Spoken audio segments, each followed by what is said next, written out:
que estamos teniendo esta serie que titulamos El Camino hacia la Tierra Prometida. Hoy vamos a empezar a hablar sobre cómo Dios le da forma a su pueblo. Dios va a moldear a su pueblo y quiere también moldearnos a nosotros. Su deseo es moldearnos a nosotros también. Y en el mensaje anterior, el mensaje de la semana pasada, vimos que el Señor llamó a todo Israel a prepararse para tener un encuentro con Él, ¿recuerdan? Y no los dejó presentarse tal cual estaban, se tenían que preparar. Ellos se iban a tener que preparar para encontrarse con el Señor, se iban a tener que limpiar para poderse encontrar con el Señor. Y también iban a tener que respetar sus límites. Y en esta ocasión vemos que todo Israel obedece y el Señor se encuentra con ellos, se manifiesta de una manera grandiosa. Acompáñenme a ver nuevamente esta manifestación del Señor. Vamos a Éxodo capítulo 19, versículo 17.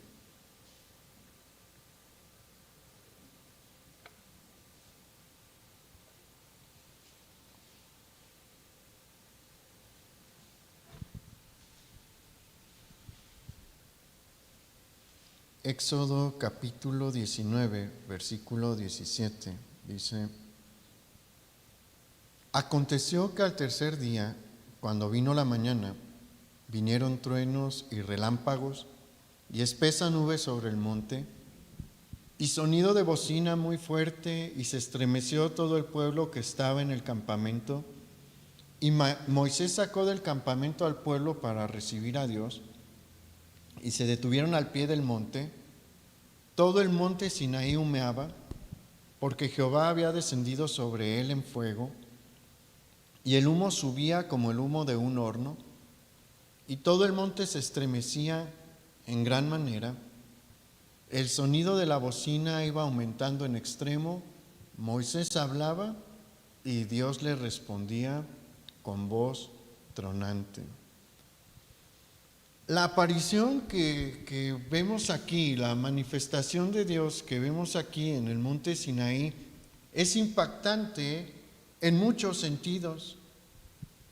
Dios decide presentarse de una manera tal que todos los hebreos puedan entender que estaban ante un Dios sumamente poderoso.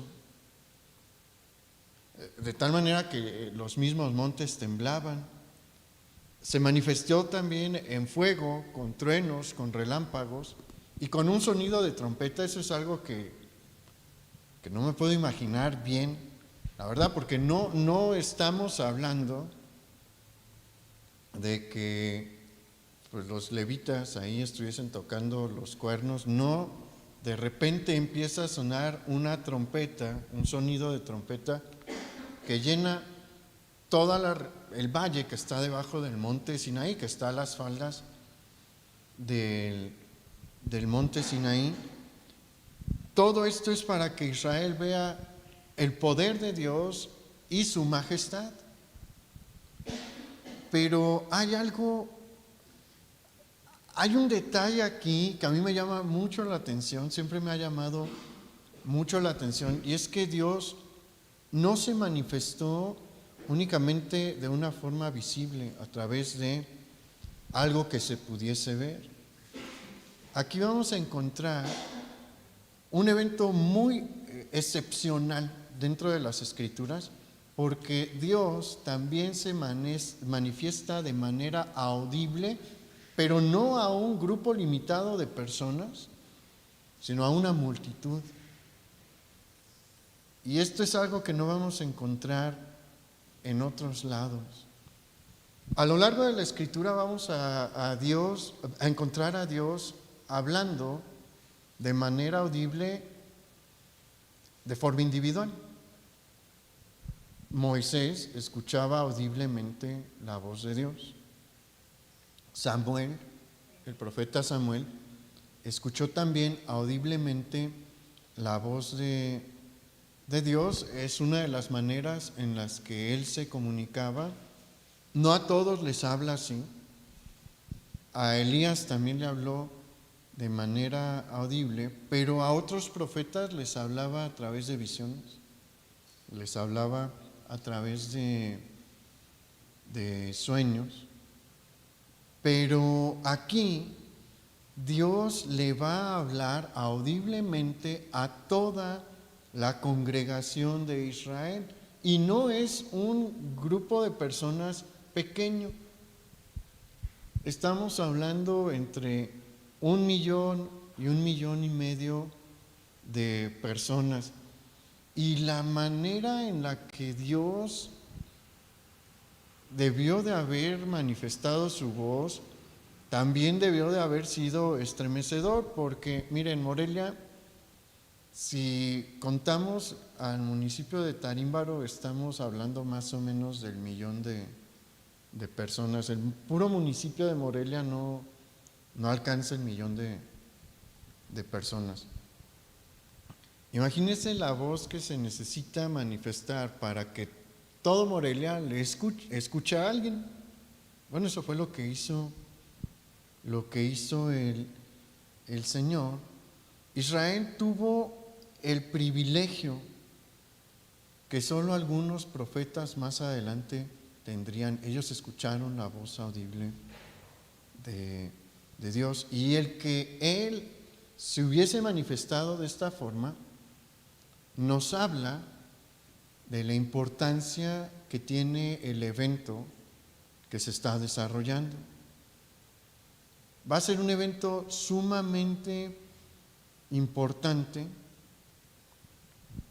tan importante que ha requerido de una purificación general, ha requerido de una limpieza tanto externa como interna por parte del pueblo, porque lo que va a pasar aquí va a ser un parteaguas dentro de la historia del pueblo de Dios. Y no me refiero únicamente al pueblo de Israel como nación, sino al pueblo de Dios en general, incluyendo a la iglesia, porque la iglesia sigue sintiendo los efectos del evento que vamos a analizar.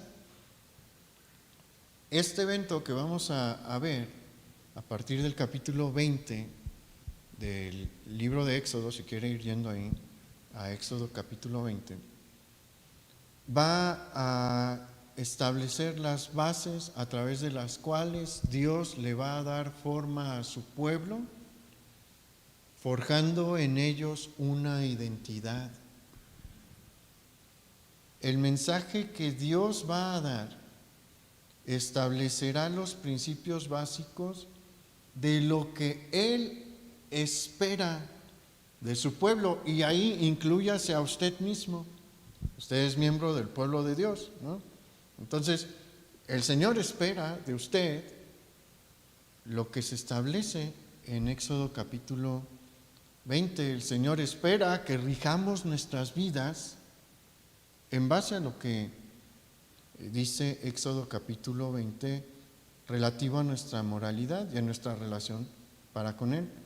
Estos principios separaron a los israelitas de todos los pueblos de la tierra, y si usted lo sigue, lo van a separar de todas las personas con las que convive.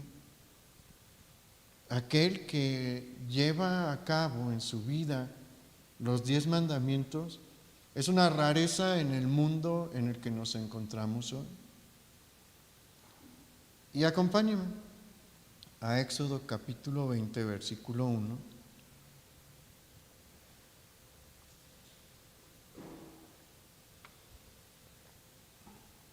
Y vea cómo empieza esto.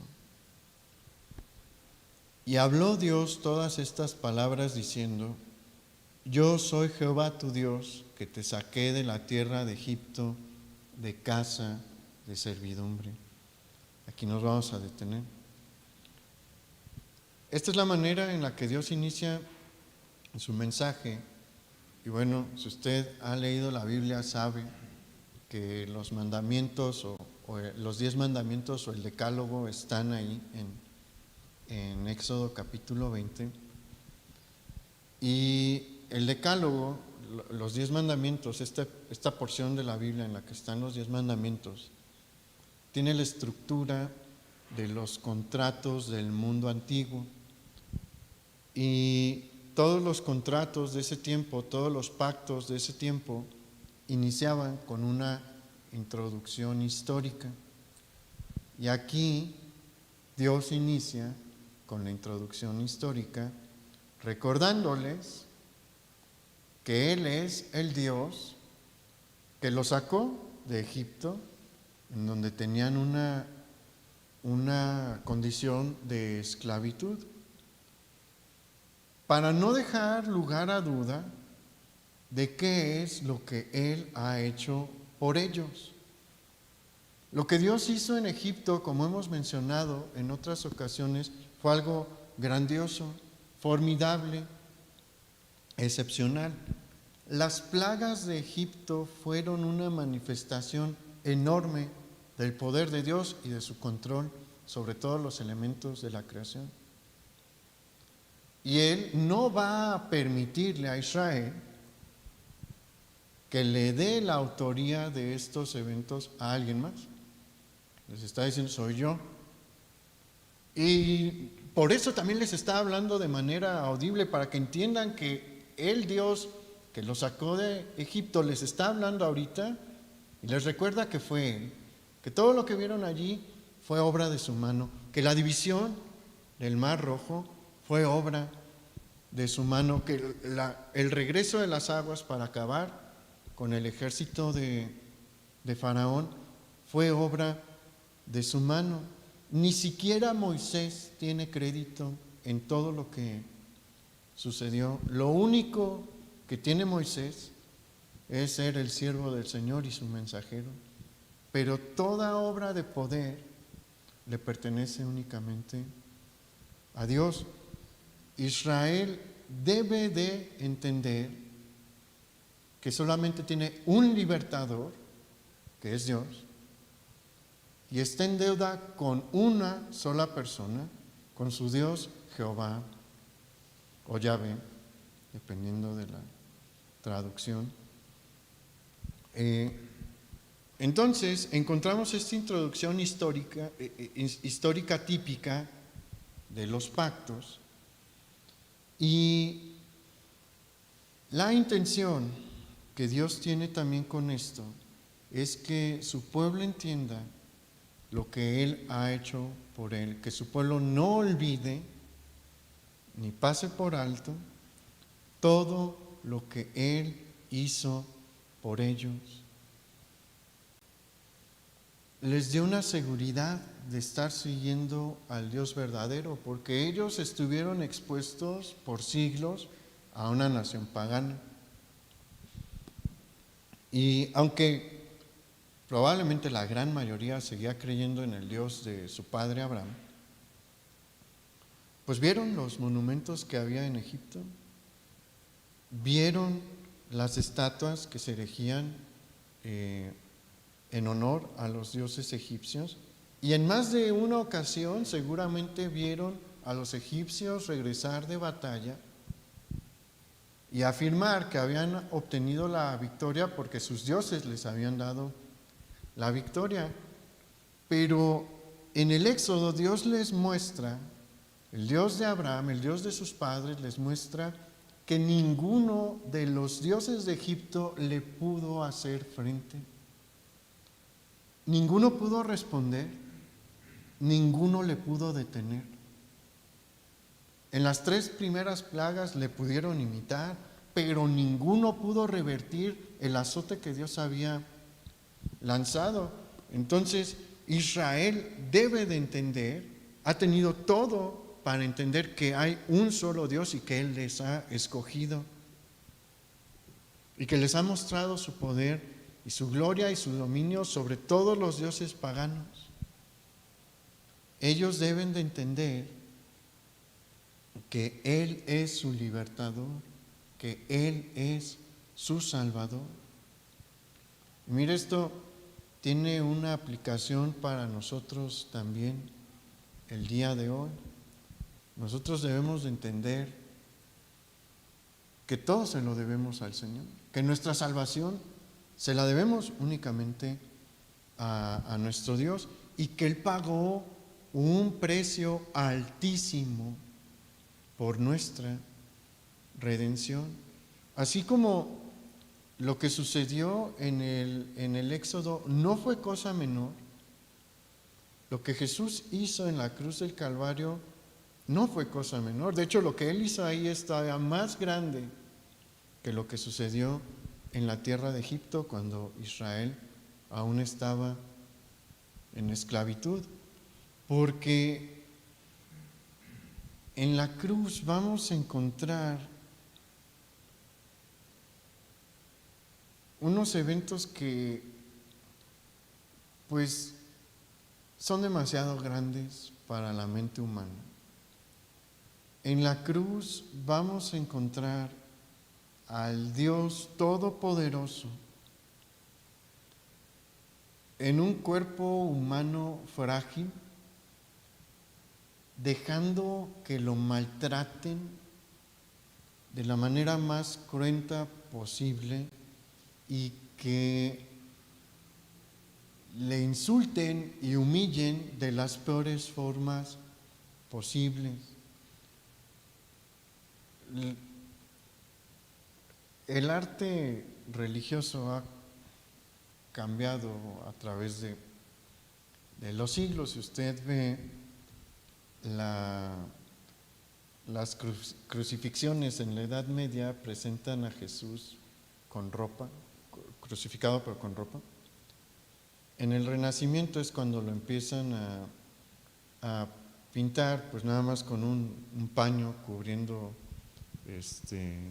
pues sus partes íntimas, pero eso no se acerca a la realidad, porque lo más probable es que lo hayan crucificado estando desnudo.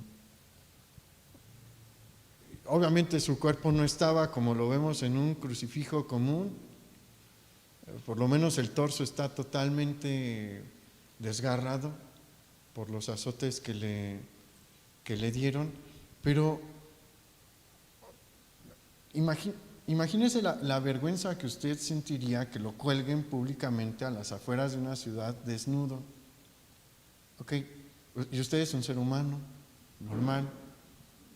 El Dios del universo estuvo en esa condición. ¿Él hubiera podido fulminar a todos? Sí.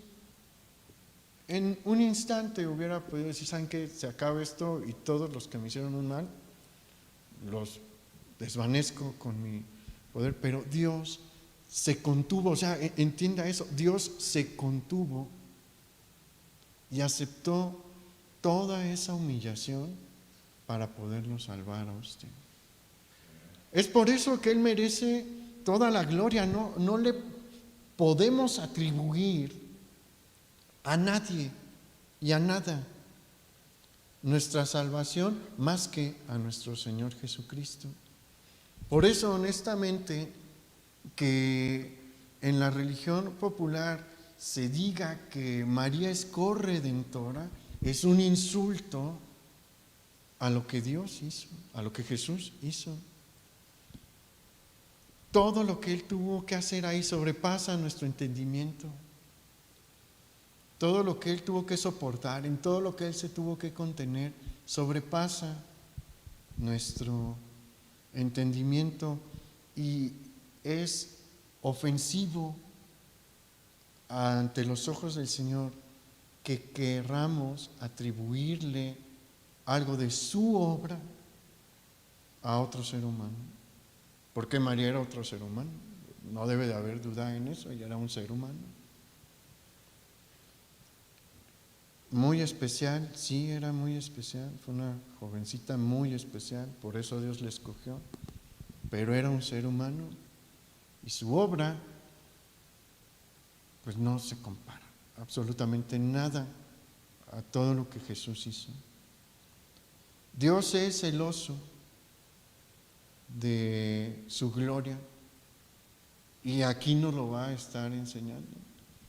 En Israel no va a permitir que ni siquiera le atribuyan a Moisés algo de lo que él hizo. Y como mencionamos, en nuestro tiempo Él no permite que alguien se lleve la honra que le corresponde, ni que alguien pretenda presentarse. María obviamente nunca lo buscó. En la Biblia no encontramos ningún elemento que nos dé evidencia de que ella estaba buscando honra, gloria, no, nada. Se le menciona muy poco en el Nuevo Testamento, pero los hombres le han querido atribuir algo que únicamente a Dios le pertenece, que únicamente a Jesús le pertenece. Y a partir del versículo 3 vamos a encontrar ya específicamente los mandamientos, estos principios a través de los cuales el pueblo de Dios debe de regir su vida. Y vea lo que dice el versículo 3.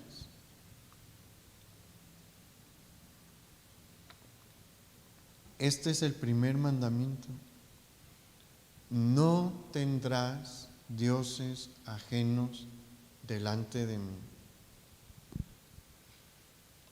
En la parte histórica, el Señor, como mencionamos, está hablando de su autoría en la obra de liberación de Israel, pero también el Señor está señalándoles a los hijos de Israel por qué Él tiene la autoridad para establecer los principios que van a regir su vida. Él tiene toda la autoridad para establecer los principios que deben de regir nuestra vida. De toda la humanidad, no nada más del pueblo de Dios, pero con nosotros es una cosa distinta. Mire, Dios, como señala el libro de Romanos, puso en nosotros, en todos los seres humanos, a lo largo de todo el tiempo, una conciencia moral. Él escribió su ley en nuestros corazones y hay evidencia de eso por montones. Porque si usted revisa en la antigua China, matar era malo, era considerado como algo malo. Robar era considerado como algo malo. Mentir era considerado como algo malo. Cometer adulterio, es decir, tener relaciones sexuales fuera del matrimonio, era considerado como algo malo. Y si uno estaba casado y pues engañaba a su mujer, era considerado algo inmoral. O si la mujer casada tenía relaciones sexuales con alguien fuera de su esposo, era considerado como algo malo. Igual con los nórdicos, igual con los romanos, igual con los griegos. Todos aquí mismo en las Américas encontramos esto. ¿Por qué? Porque en todos lados encontramos este fenómeno moral, porque Dios lo escribió en nuestros corazones y Él tiene el derecho de decirnos qué está bien y qué está mal. Es el único punto objetivo que tenemos de moralidad. La moralidad fuera de Dios es un desastre. Cualquiera puede decir qué está bien y qué está mal. Y nadie tiene la obligación de creerle a otra persona. Todos los seres humanos somos falibles y ningún ser humano en sí mismo tiene la autoridad de decirle a otro qué está bien y qué está mal. Solamente un legislador moral universal lo puede hacer. Pero la humanidad no le hace mucho caso, aunque Él tiene el derecho de hacerlo, ¿no? Y espera también que la humanidad le preste atención. Pero con nosotros la cosa es distinta. Todo el mundo tiene la obligación de obedecerle al Señor en cuanto a sus principios morales, pero con su pueblo hay una situación distinta porque nosotros tenemos una deuda con Él. ¿Por qué? Porque Él pagó un precio altísimo por nuestras almas. Lo menos que podemos hacer es intentar obedecer los mandamientos que Él estableció. ¿O acaso no sería muy ingrato, increíblemente ingrato de nuestra parte el vivir la vida como nosotros queremos, después de todo lo que Él sufrió por salvar nuestras almas? El no prestarle atención a sus palabras después de todo lo que Él hizo por nosotros. Y bueno, el primer mandamiento es este: no tendrás dioses ajenos delante de mí. Y este mandamiento tiene mucha importancia en muchos sentidos. En primer lugar, con este mandamiento, el Señor reafirma lo que mencionó en la introducción histórica, que Israel tiene un solo Dios, y su nombre es Jehová. Y Él les sacó y rescató de Egipto, les libró de sus opresores, les quitó el yugo de la esclavitud.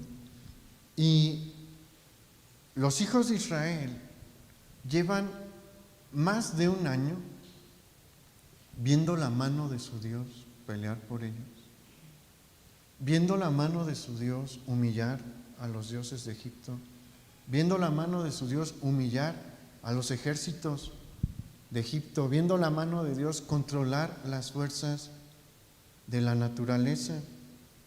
Y le ven ahora en el monte Sinaí con gloria, poder y majestad. Y deben de entender que el Dios de Abraham, su padre, es uno. Y no hay mayor insulto para él que ir tras otro Dios. Como mencionamos, la nación de Egipto era una nación sumamente poderosa. Y en la mente de las personas de este tiempo, si una nación era poderosa, era porque sus dioses eran poderosos. Pero Dios le ha mostrado que los dioses de la nación más poderosa no son rival para Él. Entonces sería un insulto a su persona que vayan y busquen a otro Dios, cuando han sido testigos de su poder, testigos oculares de su gran poder. En segundo lugar, este mandamiento nos muestra que Dios demanda exclusividad, prioridad y fidelidad de parte de su pueblo. Así como la mujer casada no debe de buscar a un varón fuera de su esposo, y el hombre casado no debe de buscar una mujer fuera de su esposa, el pueblo de Dios no debe de buscar a otros dioses. En este primer mandamiento, el Señor está llamando a su pueblo a ponerle a Él por sobre todas las cosas. Toda nuestra vida, en cada uno de sus aspectos, debe de girar alrededor del Señor, sin excepción. En el tiempo del Éxodo, obviamente, la implicación de este mandamiento pues está más enfocada a ir tras dioses como Ra o Baal o Marduk, que eran pues dioses de las naciones paganas con las que Israel había convivido o que iba a convivir. Pero el día de hoy es también un llamado a nosotros a no poner cosas o personas por encima del Señor, porque yo honestamente dudo mucho que en algún momento usted vaya y pues adore a Ra, ¿no? A Odín o a Zeus. No creo que lo vaya a hacer. No creo que los vaya a poner en el lugar de Dios. Pero puede poner otras cosas en el lugar de Dios. Puede poner a su esposa.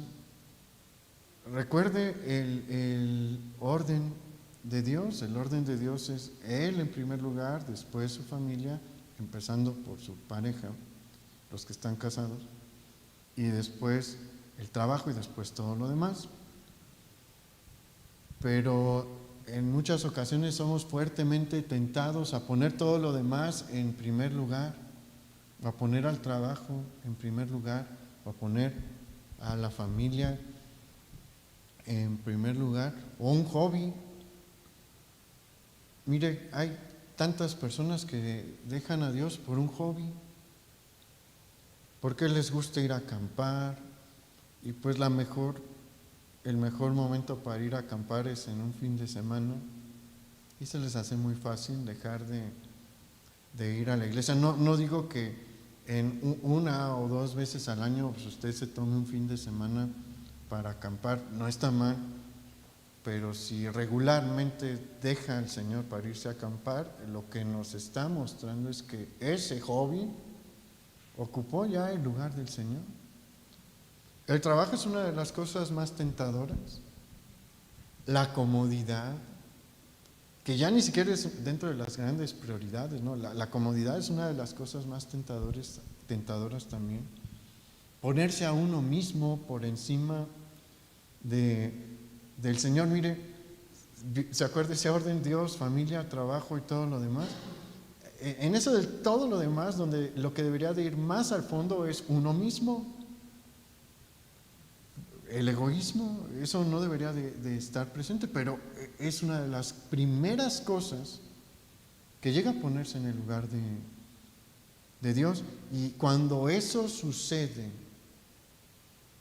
usted está quebrantando el primer mandamiento. Fíjese lo serio que es, lo que es esto, y lo importante que es tener presentes los 10 mandamientos. No son un texto nada más para memorizarse. Espero que se lo memorice, pero no es nada más para eso, es para que lo viva, para que los tenga presentes, para que su vida se rija en base a ellos. Y mire, el tercer propósito del primer mandamiento es sacar a los hijos de Abraham, Isaac y Jacob de los sistemas politeístas. Esta iba a ser la primer gran señal que iba a separar a Israel de las demás naciones. Y hasta la fecha, la cosa es que no nos ponemos a reflexionar mucho sobre esto. Pero bueno, ahorita toco el tema de la actualidad. Para Israel este mandamiento tenía muchísimas implicaciones, porque todas las naciones con las que ellos han convivido y con las que van a convivir son politeístas. ¿Qué significa eso? Tienen muchos dioses. El panteón egipcio, es decir, la colección de dioses egipcios es grandísima. La de los dioses babilonios también, la de los dioses cananitas igual.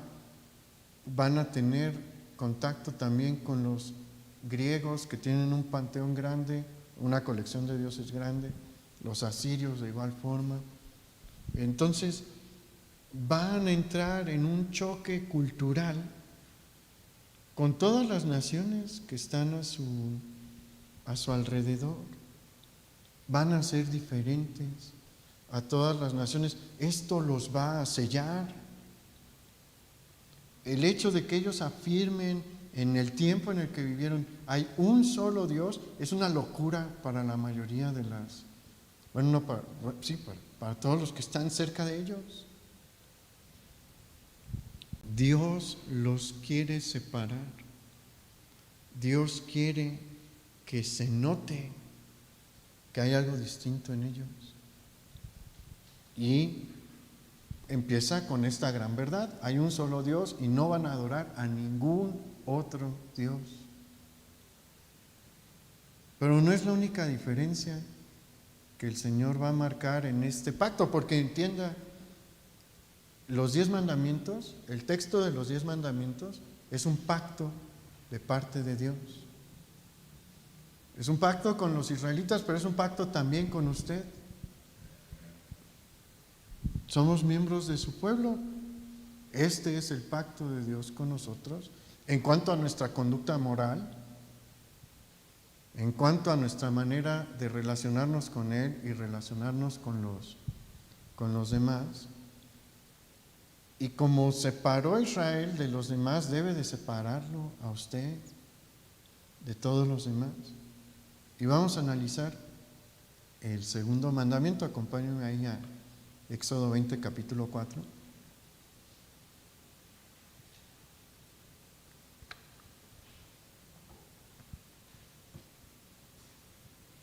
Éxodo 20, capítulo 4 dice: no te harás imagen ni ninguna semejanza de lo que esté arriba en el cielo, ni abajo en la tierra, ni en las aguas debajo de la tierra. No te inclinarás a ellas ni las honrarás, porque yo soy Jehová tu Dios, fuerte, celoso, que visito la maldad de los padres sobre los hijos hasta la tercera y cuarta generación de los que me aborrecen, y hago misericordia a millares, a los que me aman y guardan mis mandamientos. Este segundo mandamiento también va a marcar a los hijos de Israel, porque es una prohibición explícita hacia la idolatría. Los israelitas tienen prohibido, y nosotros también, tomar alguna figura de la realidad y reproducirla a través de la pintura, a través de algún grabado o una escultura y proclamar que es Dios. Israel no ha visto ninguna figura de su Dios. Se ha manifestado de algunas formas, pero nunca han visto una figura humana, ni una figura de animal. Lo único que han visto aquí es la manifestación de Dios con un monte que empieza a arder y a humear y a temblar, pero no han visto una figura. Durante las plagas nunca vieron una figura. Solamente veían la manifestación de las plagas, que era una manifestación del poder de Dios, pero no habían visto ninguna figura. Cuando se dividió el mar, no vieron figura alguna. Han visto la mano de Dios, su poder manifestarse, pero a Él no le han visto. Entonces, el Señor les dice: no tomen algo de mi creación para representarme, porque nada se parece a mí. Ese es el mensaje que Dios está mandando también. Él está diciendo: yo estoy por encima de todo lo que hay en la creación. Ni el sol, ni las estrellas, ni las bestias del campo, ni las bestias del mar, ni las aves de los cielos, ni ningún elemento que hay en la creación se parece a mí. Yo estoy por encima de todos ellos, y es insultivo que lo utilicen para representarme. Yo los creé, soy muy superior, no me pueden reducir a uno de estos elementos, no me pueden reducir a algo que yo hice. Eso es lo que Dios está diciendo. Por eso es esta prohibición. Pero la prohibición no se reduce únicamente a intentar representar a Dios a través de algún elemento de la creación. Israel tiene prohibido hacer cualquier tipo de imagen, ya sea de hombre, bestia o ser celestial, para adorarle u honrarle. Está prohibido. Aquí es donde hay un choque fuerte con el catolicismo.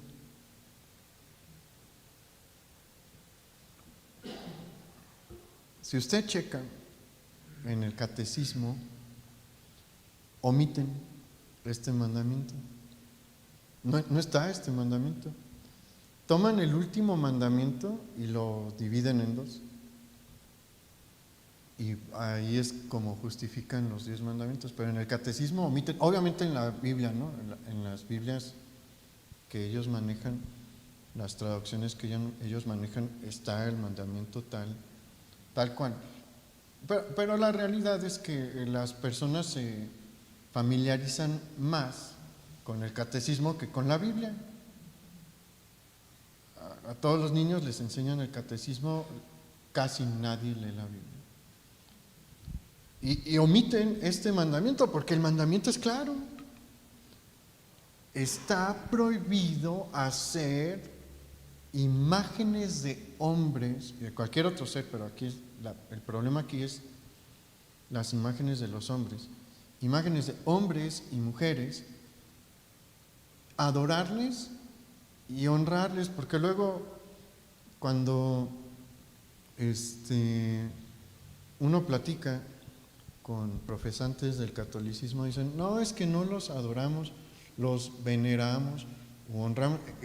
La prohibición del segundo mandamiento es, no te inclinarás a ellas ni las honrarás. Y ahí es en donde ocupamos tener una pausa en ese término de las honrarás, porque eso de honrar significa darle cualquier tipo de reverencia, cualquier tipo de respeto. Está prohibido. ¿Por qué? Porque sería ponerlos en un lugar semejante al de Dios. Entonces, la prohibición es clara. El segundo mandamiento es la razón por la cual nosotros no encontramos estatuas o monumentos en honor a personas como Moisés, o como el rey David, o el rey Salomón, o Josué, o Samuel, u otros de los jueces. Israel tiene prohibido hacerlo, y este mandamiento también los va a separar del mundo en el que ellos viven, porque todas las naciones, como mencionamos, que están a su alrededor y con las que han convivido o van a convivir, son politeístas, tienen muchos dioses, pero también son naciones idolátricas.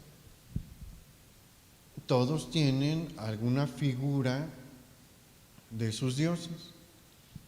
En Egipto hay estatuas de Osiris, de Set,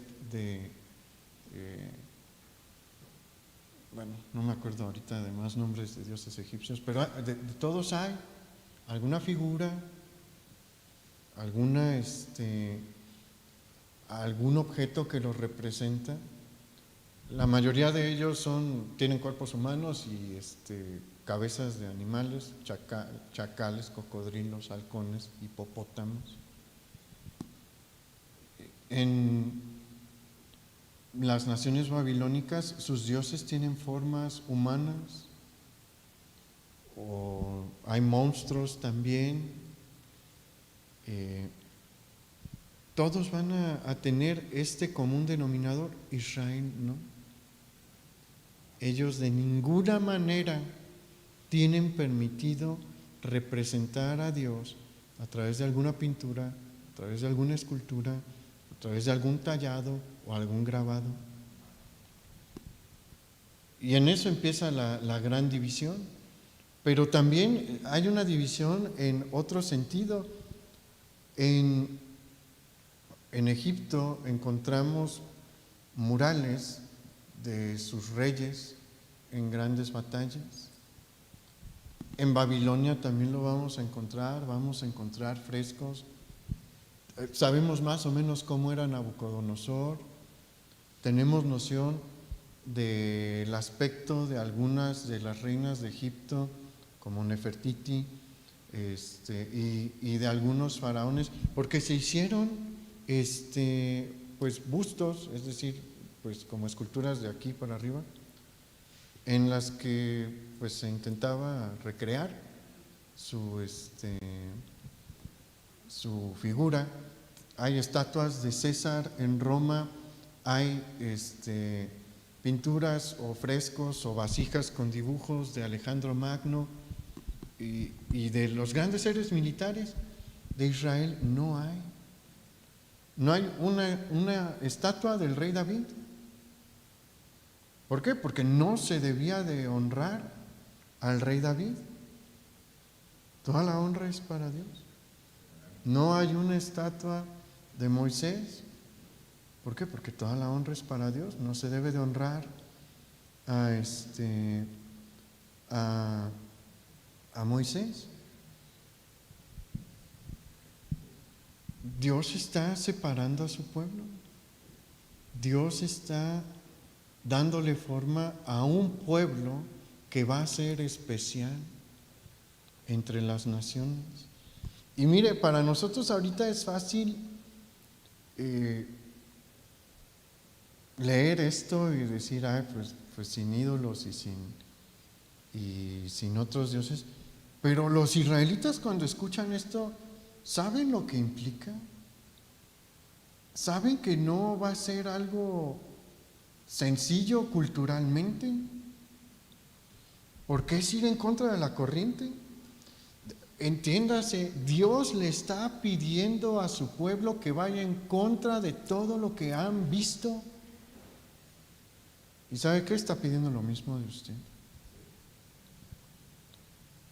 No hay problema en la actualidad si usted tiene una réplica de un cuadro de un Rembrandt, ¿no? Como en el que Jesús está calmando la tempestad, porque obviamente usted sabe que ese no es Jesús y no le va a adorar, ¿verdad? Ni se va a arrodillar, pues es una representación de un pasaje bíblico por un gran artista holandés.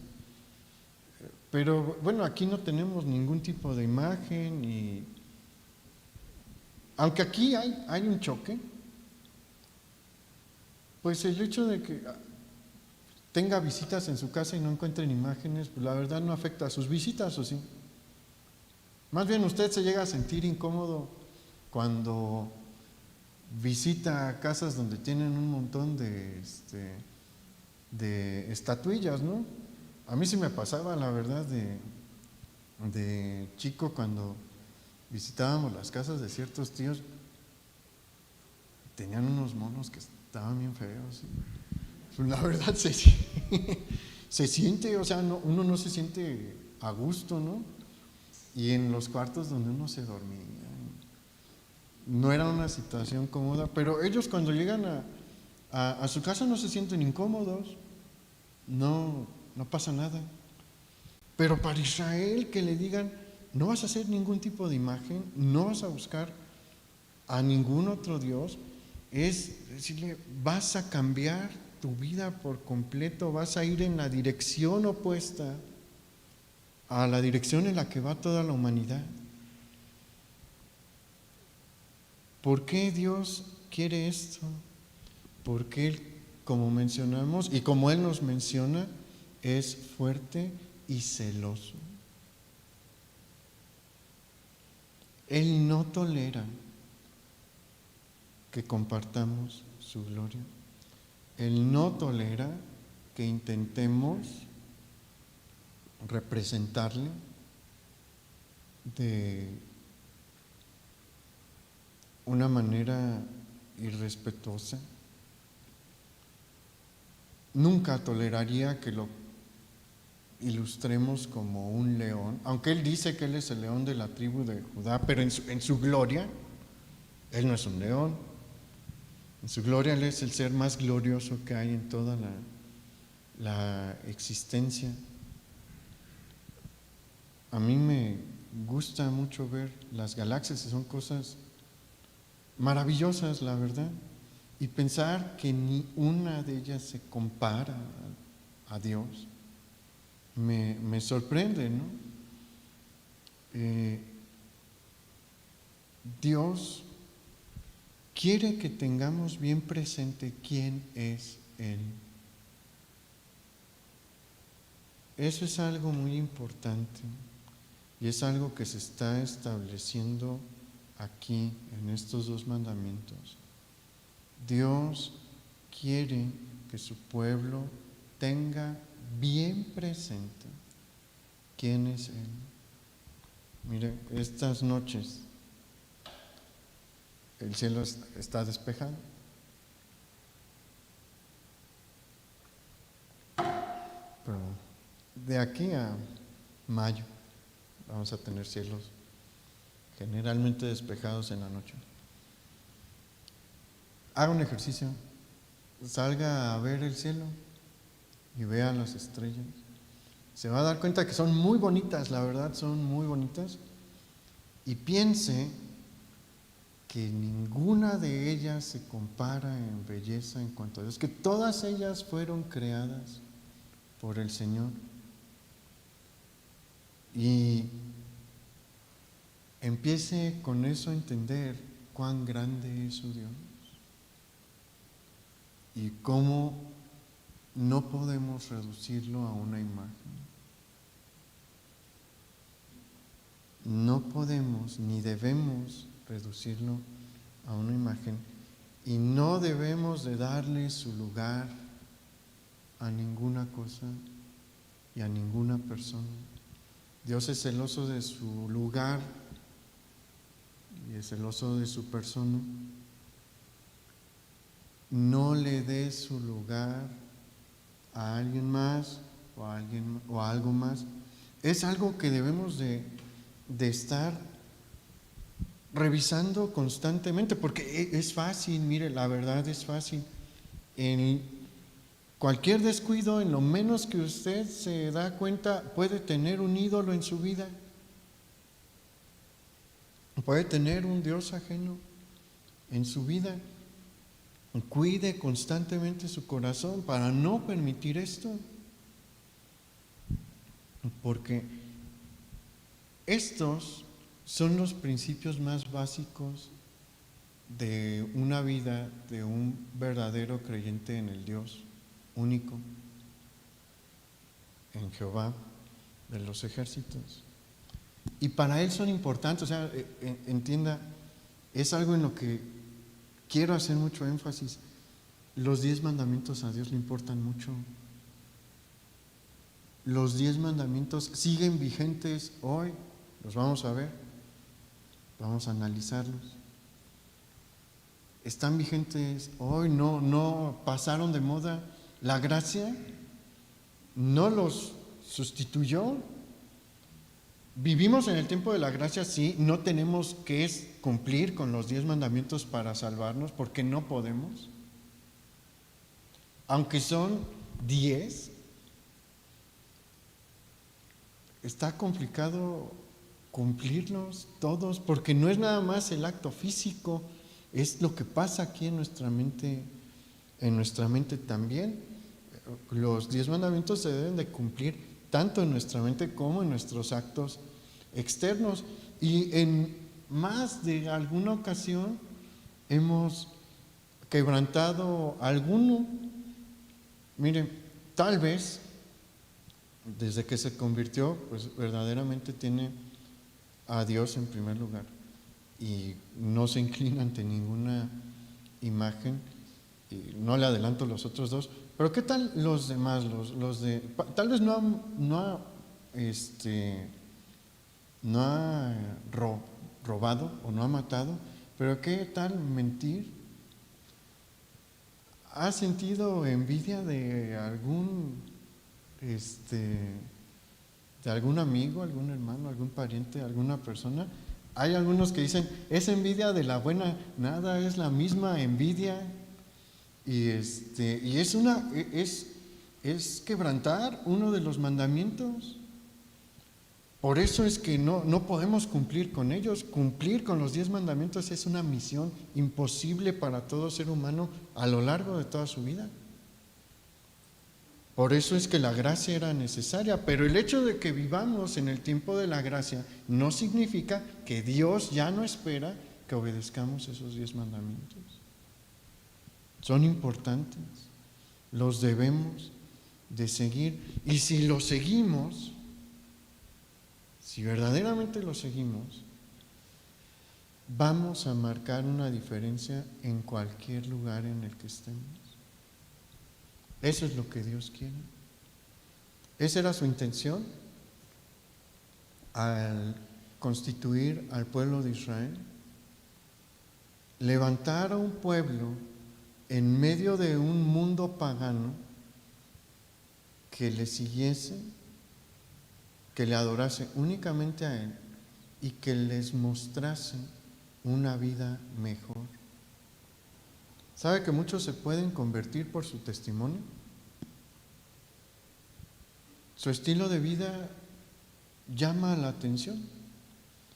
Si usted dice que es cristiano, inmediatamente llama la atención en donde se está desenvolviendo, en su colonia, en su trabajo, con su familia.